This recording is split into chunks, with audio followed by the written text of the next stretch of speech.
నమస్తే TV 45 news కి స్వాగతం. ఉప్పల్లోని రాజీవ్ గాంధీ అంతర్జాతీయ క్రికెట్ స్టేడియంలోని హెచ్సిఏ కార్యాలయంలో విజిలెన్స్ అధికారుల సోదాలు విచారణ. హెచ్సిఏ సన్ రైజర్స్ హైదరాబాద్ మధ్య వివాదంపై విజిలెన్స్ అధికారులు విచారణ చేపట్టారు. అందులో భాగంగా స్టేడియంలోని హెచ్సిఏ కార్యాలయానికి సుమారు 10 మంది విజిలెన్స్ అధికారులు చేరుకుని అడ్మిన్ ఆఫీస్ లో పనిచేస్తున్న ఉద్యోగులను విచారణ చేస్తున్నారు. ఉదయం నుండి కొనసాగుతున్న విచారణ సోదాలు మరికొద్ది సేపట్లో విజిలెన్స్ డీజీ కొత్తకోట శ్రీనివాసరెడ్డి ఉప్పల్ స్టేడియానికి రానున్నట్లు తెలుస్తోంది.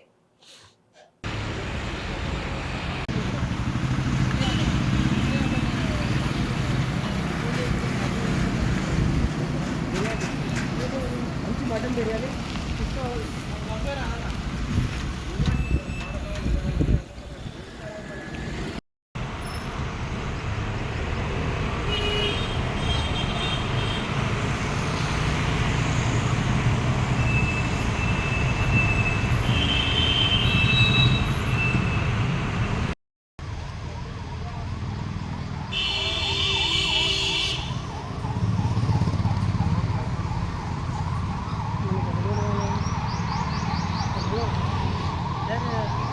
टिकट के लिए ऑनलाइन है ऑफलाइन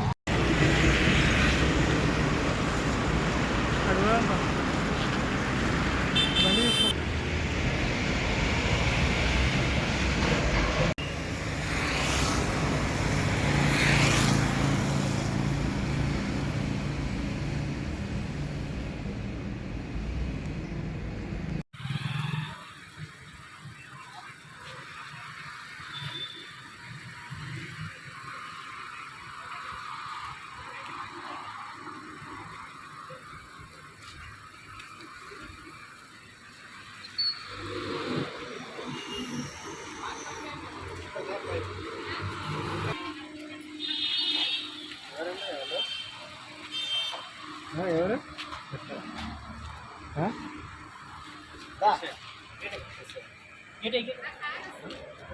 రాలేదా